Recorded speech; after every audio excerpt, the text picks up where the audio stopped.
digital লাইভলৈ গণস্মিতা Goswami এটা মৰ্মান্তিক ঘটনা সেই মৰ্মান্তিক ঘটনাটোৱে ক'ব বিচাৰিছো যেটো ঘটনা এতিয়া সামাজিক মাধ্যমত বিশেষভাৱে চৰ্চা লাভ কৰিছে আৰু চৰ্চাৰ কাৰণ হৈছে এটা প্ৰভু ভক্ত হয় আমি বাৰু আমাৰ আপোনজন যেতিয়া আমাৰ নিকট কোনোবা যদি আমি কেতিয়াবা হেৰুৱাও তেতিয়া হলে তেওঁৰ নিথৰ দেহৰ কাষত আমি বাৰু কিমান দেৰি ৰৈ থাকিব পাৰো একেঠিৰে এদিন দুদিন বা তিনিদিন কিন্তু হিমাচল প্ৰদেশৰ সাম্বাত এনে ধৰণৰ এটা ঘটনা সংঘটিত হৈছে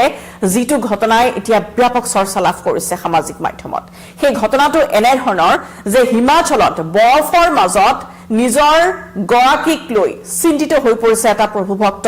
আৰু সেই প্ৰভু ভক্তটোৱে অৰ্থাৎ সেই কুকুৰটোৱে নিজৰ গৰাকীৰ নিথৰ দেহৰ কাষত এদিন দুদিন নহয় 4টা দিন ধৰি কোনো ধৰণৰ খাদ্য নোখোৱাকৈ এটুপিও পানী গ্ৰহণ নকৰাকৈ তেনেদৰে পহৰা দি থাকিল নিজৰ গৰাকীৰ নিথৰ দেহটো নিজৰ আপোনজনক কিমান ভাল পোৱা হলে বা তেওঁৰ প্ৰতি কিমান স্নেহ কিমান আদৰ বা কিমান মৰম থাকিলে এনে ধৰণৰ ঘটনা সংঘটিত হ'ব পাৰে বা নিথৰ দেহৰ কাষত কোনো ধৰণৰ খাদ্য গ্ৰহণ নকৰাকৈ ৰৈ থাকিব পাৰে মানুহ কিন্তু প্ৰভু ভক্তই সেয়া কৰি দেখুৱালে যিমানে আমি আসলতে বন্যপ্ৰাণীক লৈ যেনে ধৰণৰ আইন থাকে বা যিয়ে নাথাকক লাগিলে কিন্তু প্ৰায় দেখিবলৈ পোৱা যায় যে বহু পশু পক্ষী বা মানুহৰ মাজত সংঘাতৰ সূত্ৰপাত হোৱা দেখিবলৈ পোৱা যায় বিভিন্ন স্থানত অৰণ্য দখল কৰা যায় বা জীৱ-জন্তু যথেমধে হত্যা কৰা যায় বা তেওঁলোকক খুব বেছি পৰিমাণে আমি দেখিবলৈ পাইছিলো যে বিভিন্ন প্ৰান্তত তেওঁলোকৰ ওপৰত অত্যাচাৰ চলি থাকে কিন্তু হিমাচল প্ৰদেশৰ ঘটনা কিন্তু সকলোকে ভবাই তুলিছে যে প্ৰভু ভক্ত আসলতে কিমান ধৰণে আমাক সুৰক্ষা প্ৰদান কৰি আহিব পাৰে হিমাচলৰ এনে ধৰণে বৰভাপিত এটা অঞ্চল য'ত আসলতে ভিডিঅ' শ্বুট কৰিবলৈ গৈছিল দুগৰাকী যুৱক আৰু সেই যুৱক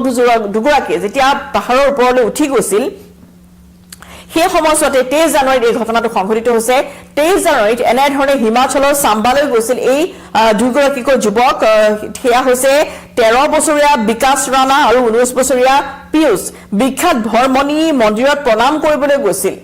বিখ্যাত ভৰমণি মন্দিৰৰ প্ৰণাম কৰিবলৈ যোৱাৰ সময়তে হঠাতে তেওঁলোকে এটা ভিডিঅ' শ্বুট কৰি আছিল অৰ্থাৎ তেওঁলোকে ভিডিঅ' গ্ৰহণ কৰি আছিল সেই সময়ত আৰু তাত তেতিয়াই হঠাতে প্ৰচণ্ড তুষাৰপাতৰ সৃষ্টি হৈছে যেটো আমি জানো যে এইখিনি মুহূৰ্তত হিমাচল মানালীকে আদি কৰি বিভিন্ন প্ৰান্তত এতিয়া প্ৰচণ্ড তুষাৰপাত হৈছে আৰু আসলতে সেই তুষাৰপাত বা সেই বৰফৰ আমেজ লবলৈ বিভিন্ন প্ৰান্তৰ দেশী বিদেশী পৰ্যটকৰ আগমন ঘটা পৰিলক্ষিত হয় আৰু সেই সময়তে এই দুইগৰাকী যুৱক বিকাশ আৰু পিয়ুষ দুইগৰাকী যেতিয়া এনে ধৰণৰ এটা ভিডিঅ' শ্বুট কৰিছিল তেতিয়াই তেওঁলোকে প্ৰচণ্ড তুষাৰপাত হয় আৰু সেই তুষাৰপাতৰ ফলত এটা প্ৰচণ্ড বৰফ আহি তেওঁলোকৰ মূৰৰ ওপৰত পৰে আৰু সেই বৰফৰ মাজতে দুইগৰাকীকৈ যুৱকে প্ৰাণ হেৰুৱাবলগীয়া এটা ঘটনা সংঘটিত হয় গতিকে সময় উকলি গ'ল তাৰ পিছত যেতিয়া এই দুইগৰাকী যুৱকৰ যেটো সন্ধান উলিওৱা নাই যেহেতু এই যেটো আসলতে তেওঁলোকৰ লগতে তেওঁলোকে এটা পিটবুল লৈ গৈছিল পিটবুল তেওঁলোকৰ মৰমৰ কুকুৰটো সেই কুকুৰটো লৈ গৈছিল তেওঁলোকে তালৈ সেই স্থানলৈ কিন্তু প্ৰচণ্ড তুষাৰপাতৰ ফলত এই দুইগৰাকী তাৰ সেই বৰফৰ মাজতে আবদ্ধ হৈ পৰি কৰোণভাৱে মৃত্যু সাৱটি ললে কিন্তু এই কুকুৰটোৱে কিন্তু সেই স্থানৰ পৰা তিল মানুহ আঁতৰি নাহিলে এটা দিন গ'ল দুটা দিন গ'ল ঘৰৰ লোক যেতিয়া চিন্তিত হৈ পৰিল পৰিয়ালৰ লোক যেতিয়া চিন্তিত হৈ পৰিল তেতিয়া তেওঁলোকে আৰক্ষী প্ৰশাসনৰ সহায় ললে আৰু স্থানীয় ৰাইজ আৰু আৰক্ষী প্ৰশাসনৰ সহযোগত যেটো তেওঁলোকে কৈ আহিছিল ঘৰত যে তেওঁলোকে কোনখিনি স্থানলৈ গৈছে আৰু এই মন্দিৰটো তেওঁলোকে ভৰমণি মন্দিৰত প্ৰণাম কৰিবলৈ গৈছে সেইটো এটা বিখ্যাত মন্দিৰ গতিকে সেই মন্দিৰলৈ যেতিয়া তেওঁলোকে প্ৰণাম কৰিবলৈ গৈছিল সেই সময়তে অকস্মাত তেওঁলোকৰ এই ঘটনাটি সংঘটিত হলে তাৰ ঘটনা হৈ গ'ল তাৰ পিছতে স্থানীয় ৰাইজৰ সহযোগত ঘৰৰ মানুহে পৰিয়ালৰ লোকে আৰক্ষী প্ৰশাসনৰ সহযোগত বিচাৰি উলিয়ালে সেই স্থান য'ত আসলতে তেওঁলোকৰ পৰিয়ালৰ দুজনকৈ লোকৰ ইতিমধ্যে মৃত্যু হৈছে আৰু সেই ঘটনাটো যেতিয়া চাবলৈ গৈছে তেওঁলোকে বা সেই স্থান যেতিয়া পৰিদৰ্শন কৰিবলৈ গ'ল বা যেতিয়া বিচাৰি উলিয়ালে তেওঁলোকৰ পৰিয়ালৰ এই দুজন লোক তেতিয়া সকলোৱে চকু কপালত উঠিলে যেতিয়া তেওঁলোকে দেখিলে যে তেওঁলোকৰ মৰমৰ বা এই যুৱক দুজনৰ খুব মৰমৰ এই পিটবুলটো গৈ সেই স্থানতে কোনো ধৰণৰ 4টা দিন এটুপিও পানী বা খাদ্য গ্ৰহণ নকৰাকৈ সেই স্থানতে দুৰ্বল হৈ তাতেই থিয় হৈ আছে অৰ্থাৎ নিজৰ গৰাকীক তেনে ধৰণে সেই অৱস্থাত চাই থাকিব পৰা নাই কুকুৰটোৱে বা সেই কুকুৰটো আঁতৰি যোৱা নাই সেই স্থানৰ পৰা যেটো যথেষ্ট দূৰ আছিল সেই স্থানৰ পৰা গতিকে কলৈ যাব কলৈ নাযাব কোনো ধৰণৰ ৱাদি পোৱা নাছিল গতিকে গৰাকীৰ নিথৰ দেহৰ কাষতে পহৰা দি থাকিল সেই পিটবুলটোৱে বিগত 4টা দিন ধৰি গতিকে এই ঘটনাই আসলতে বহুবোৰ আমাক দিশ উনুকিয়াই দিয়ে যে আমি এতিয়া কিমান বেছি স্বাৰ্থপৰ আমি এখন যেহেতু এনে ধৰণৰ এতিয়া দিনকাল হৈছে য'ত আচলতে স্বাৰ্থবিহীনভাৱে কোনেও কাকো সহায় নকৰে কিন্তু এই প্ৰভু ভক্তৰ নিদৰ্শন বা প্ৰভু ভক্তৰ যেনে ধৰণৰ এতিয়া এই নিষ্ঠাবান এই জন্তুটোৱে যি কৰি দেখুৱাইছে সেই যেহেতু সংগীক তেওঁ নিজৰ সংগীগৰাকীক পৰিত্যাগ নকৰাকৈ তেওঁ সেই স্থানতেই জীৱন মৃত্যুৰে যুঁজ দি আছে জানিছে প্ৰবল ঠাণ্ডা হৈছে আৰু কুকুৰটো যথেষ্ট দুৰ্বল হৈ পৰিছে যেতিয়া স্থানীয় ৰাইজে তাত উদ্ধাৰ কৰিবলৈ গ'ল সেই দুৰ্বলতাৰ মাজতো বা সেই প্ৰচণ্ড কুঁৱলী ধোঁৱা তুষাৰপাতৰ মাজতো কিন্তু সেই স্থানৰ পৰা এক মাত্ৰাও লৰচৰ নকৰিলে এই পিটবুলটোৱে সেই স্থানতে নিজৰ গৰাকীক তেওঁ পহৰা দি থাকিলে এই ঘটনাটোৱে ব্যাপক চৰ্চা লাভ কৰিছে 23 জানুৱাৰীৰ ঘটনা আৰু যেতিয়া অনুসন্ধান 4টা দিন ধৰি কষ্টৰ অনুসন্ধান চলিলে তাৰ পিছতে ভৰমণি মন্দিৰৰ সমীপৰ অৰণ্যৰ পৰা এই যুৱক দুজনৰ মৃতদেহ উদ্ধাৰ কৰা হৈছে আৰু তাৰ পিছতে দেখিবলৈ পোৱা যায় যে তাতে শান্তিৰে বহি পিউছৰ এই পোহনীয়া কুকুৰটোৱে পহৰা দি আছিল আৰু সেই পহৰা দি থকা পিটবুলটোক দেখি সকলো আচৰিত হৈ পৰিল উদ্ধাৰকাৰী দলে যেতিয়া সেই চানগৈ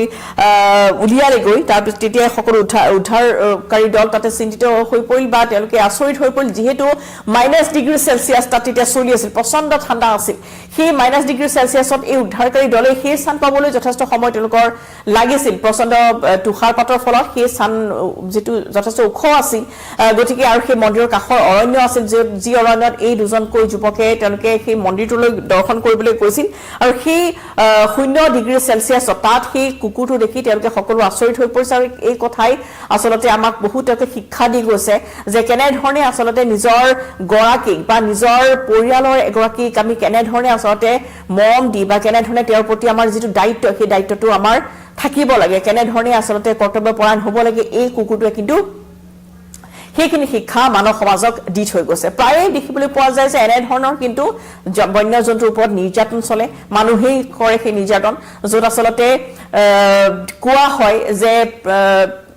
এতিয়া বৰ্তমান সময়ছোৱাত এই যুগত যেনে ধৰণৰ আচলতে দুঠেঙীয়া জীয়তকৈ চাৰিঠেঙীয়া জীয় যথেষ্ট পৰিমাণে শক্তিশালী বা তেওঁলোকে বিশ্বাসী বুলি কোৱা হয় গতিকে মানুহৰ পৰা বিশ্বাস কেনেকৈ হেৰাই গৈছে সেয়া কিন্তু সমান্তৰালভাৱে আন এটা দৃশ্য আমাক দেখুৱাই দিছে কুকুৰটোৱে যে কেনেধৰণে প্ৰভু ভক্তই বা পিটবুলে এনেধৰণে নিজৰ গৰাকীকো এই কঠিন সময়ছোৱাত যিটো সময়ছোৱাত আচলতে সকলোৱে মানুহ হয়তো তাতে তেওঁৰ কোনো যদি বন্ধুবৰ্গ তাত সেই সময়ছোৱা থাকিলহেঁতেন তেওঁলোকে হয়তো সেই স্থানৰ পৰা পলায়ন কৰিলেহেঁতেন নিজৰ জীৱন ৰক্ষা কৰিবলৈ তেওঁলোকে সেই স্থানৰ পৰা আঁতৰি আহিলহেঁতেন কিন্তু এই প্ৰভু ভক্তই সেই কথা প্ৰমাণ কৰি দেখুৱালে যে যিমান বিপদ বাধা বিঘিনি নাহক লাগিলে নিজৰ গৰাকীৰ বা নিজৰ প্ৰভুৰ যে ৰক্ষা কৰিব লাগে তেওঁৰ জীৱন যে নিৰাপদ কৰি ৰাখিব লাগে সেই কথা যেন তেওঁ মৰ্মে উপলব্ধি কৰিছিল কুকুৰটোৱে আৰু সেই কথাই আচলতে বহু শিক্ষা প্ৰদান কৰি গৈছে আমাৰ এই সমাজখনক গতিকে এনে ধৰণৰ এটা ঘটনা যি ঘটনা এটা তোলপাৰ লগাইছে সামাজিক মাধ্যম আৰু আমি দেখুৱাইছো যে কুকুৰটো যথেষ্ট দুৰ্বল হৈ পৰিছিল সেই সময়ছোৱাত আৰু গৰাকীৰ মৃত্যুৰ 4টা দিনৰ পিছতো কোনো ধৰণৰ খাদ্য গ্ৰহণ নকৰাকৈ অৰ্থাৎ সেই বৰফৰ মাজত কুকুৰটোৱে খাদ্য পোৱাৰ কোনো ধৰণৰ আচলতে তাৰ কোনো স্থান নাই যাতে তাত যে কুকুৰটোৱে কিবা খাবলৈ পাব বা এটোপাল পানী পাব গতিকে সেইবোৰ জানি শুনিও সেই স্থানতেই থিয় হৈ থাকিল কুকুৰটোৱে পহৰা দি থাকিল পিউছ নামৰ এই যুৱকগৰাকী 19 বছৰীয়া যুৱক পিউছ আৰু 13 বছৰীয়া বিকাশ ৰাণা দুয়োগৰাকীৰ ইতিমধ্যে কৰোণভাৱে মৃত্যু হৈছে আৰু এই ঘটনাই আচলতে ভবাই তুলিছে হিমাচল প্ৰদেশৰ এই ঘটনাটো আৰু সমান্তৰালভাৱে আমি জনাইছো যে বৰ্তমান এই দুয়োগৰাকী যুৱকৰ মৃতদেহ ইতিমধ্যে উদ্ধাৰ কৰিছে আৰু মৃতদেহ উদ্ধাৰ কৰাৰ লগতে কুকুৰটোকো নিৰাপদে উদ্ধাৰ কৰিছে উদ্ধাৰকাৰী দলটোৱে আৰু শোকৰ ছাই বিৰাজ কৰিছে সমগ্ৰ অঞ্চলটোতে আৰু যি দুজন যুৱকৰ মৃত্যুত এতিয়া সমগ্ৰ অঞ্চল শোকৰ ছাঁ পৰিছে সেই সময়ছোৱাতে কিন্তু কুকুৰটোৰ এই অতুলনীয় যি আনুগত্য সেই বিষয়ে কিন্তু বৰ্তমান ছ'চিয়েল মিডিয়াত ব্যাপক চৰ্চা হোৱা পৰিলক্ষিত হৈছে